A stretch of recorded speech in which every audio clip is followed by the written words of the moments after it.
So in this video, short video, I'm gonna show you how to change the battery on a Audi key, Volkswagen also, I think. So it's really easy. Just push this button right here, take the key out, then turn it around, and you'll see this thing right here.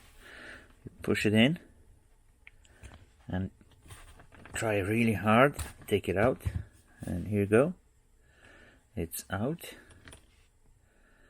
You have a CR2032.